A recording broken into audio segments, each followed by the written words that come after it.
తర్వాత అనేక కారణాల వల్ల ఆయన విచారణ నుంచి మినహాయింపు పొందారు. నిజానికి ఇప్పుడు కూడా అనేక కారణాలు ముందుంచి విచారణ నుంచి మినహాయింపు పొందేందుకు ప్రయత్నించారు. కానీ సిబిఐ అధికారులు మాత్రం వెనక్కి తగ్గలేదు.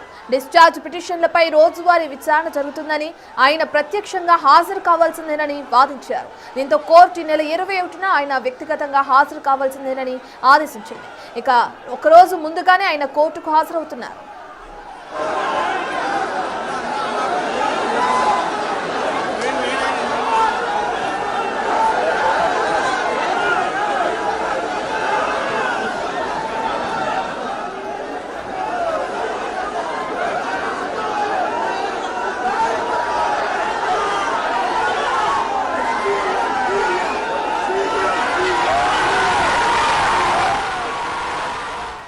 అక్రమాస్తుల కేసులో ఇప్పటికే బేగంపేట ఎయిర్పోర్ట్ కి చేరుకున్న విజువల్స్ ని మనం జగన్ అని స్క్రీన్ పైన చూస్తున్నాం. సంబంధించిన పూర్తి డీటెయిల్స్ అందించడానికి మా ప్రతినిధి సురేష్ అందుబాటులో ఉన్నారు. రైట్ సురేష్, సీఎం అయిన కారణంగా ఇన్నాళ్లు మినహాయింపు పొందిన జగన్ ఇప్పుడు ఎట్టకేలకు అటు నాంపల్లి కోర్టులో హాజరయ్యే అవకాశం కనిపిస్తుంది మనకి. ఇప్పటికే అభిమానులందరూ కూడా బేగంపేట ఎయిర్పోర్ట్ కి చేరుకోవడం కూడా మనం చూస్తున్నాం. అయితే కోర్టుకి ఏ సమయానికి చేరుకునే అవకాశం కనిపిస్తుంది అనుకోవచ్చు సురేష్? మరికొద్ది సేపట్లోనే నాంపల్లికి జగన్ చేరుకోవడం జరిగింది. మరికొద్ది సేపట్లోనే సిబిఐ కోర్టుకి రాబోతున్నారు. జగన్ వెనకాల దాదాపు 1000 మంది అభిమానులు, వైఎస్ఆర్సీపీకి సంబంధించిన కార్యకర్తలు పెద్ద ఎత్తున రావడంతో పోలీసులు అడుగడుగున ఆంక్షలు పెడుతూ జగన్ కి సంబంధించిన కాన్వాయ్ ని పంపిస్తున్నారు. ప్రస్తుతం నాంపల్లి కోర్టుకి మరికొద్ది సేపట్లోనే జగన్ రాబోతున్నాడు. నాంపల్లి కోర్టు వద్ద కూడా భారీ భద్రతను ఏర్పాటు చేయడం జరిగింది. ఇటు టాస్క్ ఫోర్స్ పోలీసులతో పాటు లా అండ్ ఆర్డర్ పోలీసులు కూడా ఇక్కడ భద్రతను ఏర్పాటు చేయడం జరిగింది. ప్రస్తుతం సెంట్రల్ జోన్ డీసీపీ అదేవిధంగా టాస్క్ ఫోర్స్ డీసీపీ ఆధ్వర్యంలో ఇక్కడ పూర్తిగా భద్రతను ఏర్పాటు చేశారు. ఎవరు కూడా బయట వ్యక్తులు నాంపల్లి కోర్టు పరిసర ప్రాంతాల్లోకి రావద్దు అని చెప్పేసి కూడా ఇక్కడ ఉన్న వారందరినీ కూడా పంపించి వేస్తున్నారు. అయితే దాదాపు 6 ఏళ్ల తర్వాత జగన్మోహన్ రెడ్డి సిబిఐ కోర్టుకు వ్యక్తిగతంగా హాజరు కాబోతున్నాడు. గతంలో ఆయన పాదయాత్ర చేసే సమయంలో ప్రతి శుక్రవారం కోర్టుకు హాజరయ్యేవారు. మళ్ళీ ఈ 6 ఏళ్ల తర్వాత ఆయన సీఎం అయ్యారు కాబట్టి వ్యక్తిగతంగా హాజరుకు మినహాయింపు ఇవ్వాలని చెప్పేసి కూడా సిబిఐ కోర్టులో గతంలో పిటిషన్ వేయడం జరిగింది. ఆ పిటిషన్ మేరకు ఆయనకు వ్యక్తిగత మినహాయింపు ఇవ్వడం జరిగింది. అయితే మళ్ళీ ఆయన సీఎం గా ఓడిపోయారు. ప్రస్తుతం ఎమ్మెల్యే మాత్రమే ఉన్నాడు కాబట్టి అతనికి వ్యక్తిగత మినహాయింపు ఇవ్వద్దు అని చెప్పేసి సిబిఐ కౌంటర్ దాఖలు చేయడంతో ఖచ్చితంగా వ్యక్తిగతంగా ఈ అక్రమాస్తుల కేసులో హాజరు కావాల్సిందే అని చెప్పేసి కూడా సిబిఐ కోర్టు ఆదేశాలు జారీ చేయడంతో ఈ రోజు నాంపల్లి సిబిఐ కోర్టుకు మరికొద్ది సేపట్లోనే జగన్ రాబోతున్నాడు. ఆయనకు సంబంధించిన మొత్తం 31 కేసుల్లో విచారణకు హాజరవుతున్నారు. అయితే ఇప్పటికే ఛార్జ్ షీట్ కి సంబంధించి 11 ఛార్జ్ షీట్లు దాఖలు చేయడం జరిగింది. ఈ కేసులో చాలా మందిని విచారించడం జరిగింది. ఈ కేసులోనే జగన్మోహన్ రెడ్డి అరెస్ట్ అయ్యి చెంచల్గూడ జైల్లో కూడా దాదాపు చాలా నెలల పాటు ఉండడం జరిగింది. అయితే ప్రస్తుతం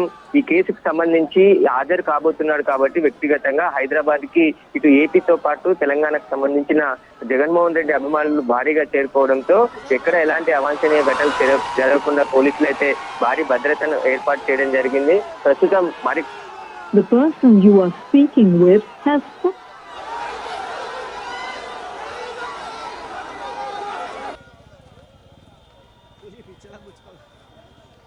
రైట్ సురేష్, మీరు అలాగే హోల్డ్లో ఉండండి. మనం చూస్తున్నాం బేగంపేట ఎయిర్పోర్ట్ నుంచి నాంపల్లి కోర్టుకు చేరుకోనున్నారు వైఎస్ జగన్.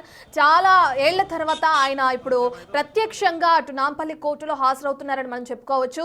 ఇంతకు ముందు అనేక సార్లు ఆయన మినహాయింపు పొందారు. అయితే పాదయాత్ర చేస్తున్న సమయంలో అయితే ఆయన పాదయాత్రని వాయిదా వేసుకుని మినహాయింపు తీసుకోకుండా కోర్టుకి హాజరైన క్రమాన్ని కూడా మనం చూసాం. ఇక 6 ఏళ్ల తర్వాత ఇప్పుడు జగన్మోహన్ రెడ్డి అటు కోర్టులో హాజరవటం 2 తెలుగు రాష్ట్రాల్లో ప్రాధాన్యత సంతరించుకుందని కూడా మనం చెప్పుకోవచ్చు.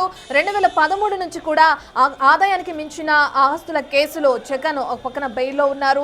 నాంపల్లి కోర్టులో ఇప్పుడు విచారణకు హాజరవుతున్న తీరును కూడా మనం చూసాం. కాసేపట్లో నాంపల్లి కోర్టుకి హాజరయ్యే అవకాశం కూడా కనిపిస్తుంది. 2020 జనవరి 10న ఆయన కోర్టుకు హాజరయ్యారు.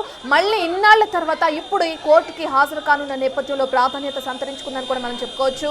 అయితే ప్రతి వారం ఇంతకుముందు నాంపల్లి సిబిఐ కోర్టుకు హాజరయ్యేవారు జగన్. పాదయాత్ర సమయంలో కూడా అదే విధంగా చేశారు. కానీ సీఎం అయిన తర్వాత కొన్ని కారణాల వల్ల ఆయన విచారణకి మినహాయింపు పొందారు. ఇక ఇప్పుడు అయితే ఖచ్చితంగా కోర్టుకి మీరు హాజరు అవ్వాల్సిందే అని చెప్పి సిబిఐ అధికారులు ఎక్కడికక్కడ వాదనలు వినిపించిన నేపథ్యంలో ఇప్పుడు ఆయన ప్రత్యక్షంగా హాజరు కావాల్సిందేనని కోర్టు తీర్పునివ్వడం కూడా మనం చూస్తున్నాం. ఇక ఈ నేపథ్యంలో 21లోగా 21 వరకు మీరు ఎప్పుడైనా కోర్టులో హాజరు అవ్వాలని చెప్పిన కోర్టు ఆదేశాల మేరకు ఆయన ఒక రోజు ముందే ఈ రోజు నాంపల్లి కోర్టులో హాజరవుతున్నారు.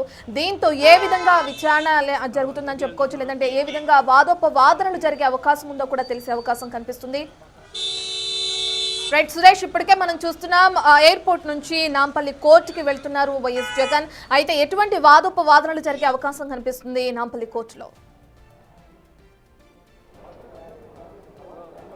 అంటే అక్రమాస్తుల కేసు అనేది జగన్మోహన్ రెడ్డి కొన్ని సంవత్సరాలుగా ఎదుర్కొంటున్నాడు. ఈ కేసును త్వరగా విచారించాలని చెప్పేసి కూడా సుప్రీంకోర్టు ఆదేశాలు ఉన్నప్పటికీ కూడా ఇంకా విచారణ కొనసాగుతుంది. ఇన్ని రోజుల పాటు ఆయనకి వ్యక్తిగతంగా మినహాయింపు ఉండేది హాజరుకు, కాబట్టి ఆ మినహాయింపు తొలగించారు. కాబట్టి ఈ రోజు విచారణ కోర్టు సిబిఐ కోర్టులో ఉంది కాబట్టి ఆయన ఏపీ నుండి వ్యక్తిగతంగా సిబిఐ కోర్టులో హాజరు అయ్యేందుకు ఈరోజు రావడం జరుగుతుంది. ప్రస్తుతం మరికొద్ది సేపట్లోనే ఒక 10-15 నిమిషాల్లో సిబిఐ కోర్టుకు వచ్చి ఆయన కోర్టులో హాజరైన తర్వాత మళ్ళీ తిరిగి వెళ్ళిపోతారంట. అయితే ఈ కేసుకు సంబంధించి 6 సంవత్సరాల క్రితం ఆయన వ్యక్తిగతంగా నాంపల్లి సిబిఐ కోర్టుకు రావడం జరిగింది. ఆ తర్వాత సీఎం అయిన తర్వాత సెక్యూరిటీ రీజన్స్ సీఎంకి సంబంధించిన షెడ్యూల్ బిజీగా ఉంటుంది కాబట్టి ఆ సమయంలో తనకి మినహాయింపు ఇవ్వాలని చెప్పేసి కూడా ఆయన కోరడంతో సిబిఐ కోర్టు కూడా మినహాయింపు ఇచ్చింది. అయితే మళ్ళీ గతంలో జరిగిన ఎన్నికల్లో ఆయన ఓడిపోవడం, ప్రస్తుతం ఎమ్మెల్యేగా ఉన్నాడు కాబట్టి ఈ మినహాయింపు ఇవ్వద్దు అని చెప్పేసి కూడా సిబిఐ కౌంటర్ దాఖలు చేయడం జరిగింది. ఆ కౌంటర్కు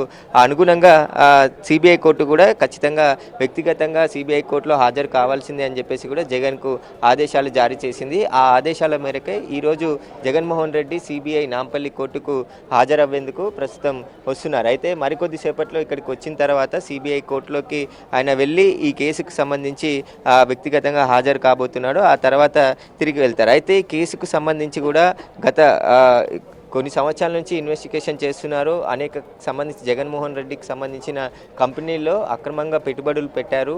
రాజశేఖర్ రెడ్డి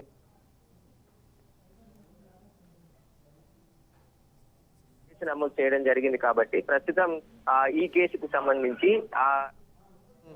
ఈ కేసు సంబంధించి అక్రమ సంబంధించి కొన్ని ఆస్తులను కూడా సిబిఐ అటాచ్ చేయడం జరిగింది. ఈ కేసుకు సంబంధించి త్వరగతిగా విచారణ పూర్తి చేసి ఏదైతే మొత్తం జగన్మోహన్ రెడ్డికి సంబంధించిన ఆస్తులు కావచ్చు, ఆయన అక్రమంగా సంపాదించినటువంటి ఆస్తులను ఇప్పటికే ఈ సిబిఐ అటాచ్ చేసింది కాబట్టి ఆ కేసులో తీర్పు వస్తే పూర్తిగా ఏం జరుగుతుంది అనేది కూడా తెలిసే అవకాశం. కానీ ఇంకా ఈ కేసు ట్రయల్ దశలోనే ఉంది కాబట్టి సిబిఐ కూడా ఛార్జ్షీట్లు కూడా దాఖలు చేసింది. ఏ విధంగా జగన్మోహన్ రెడ్డి అక్రమాస్తులు కూడబెట్టాడు, ఆయన ఏ విధంగా లబ్ధి పొందాడు, వాటికి సంబంధించిన ఆధారాలన్నిటిని కూడా ఛార్జ్షీట్ రూపంలో సిబిఐ కోర్టు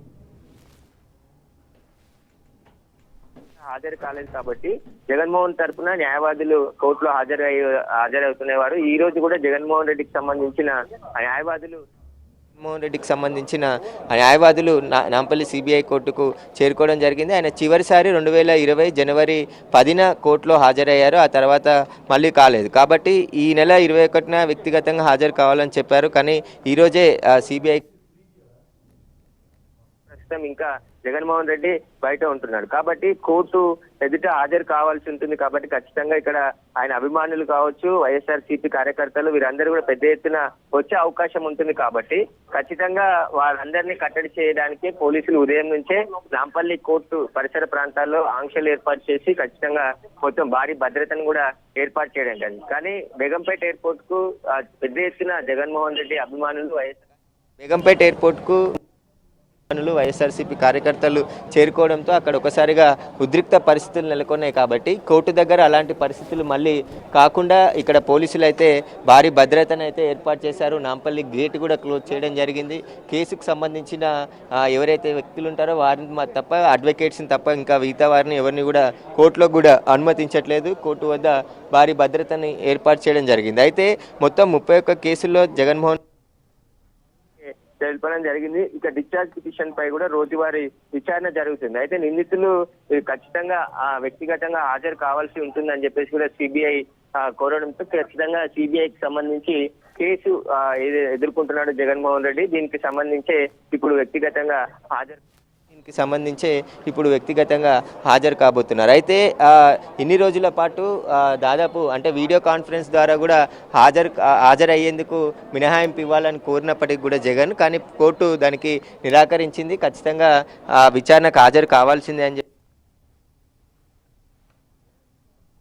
కొద్దిసేపటి క్రితమే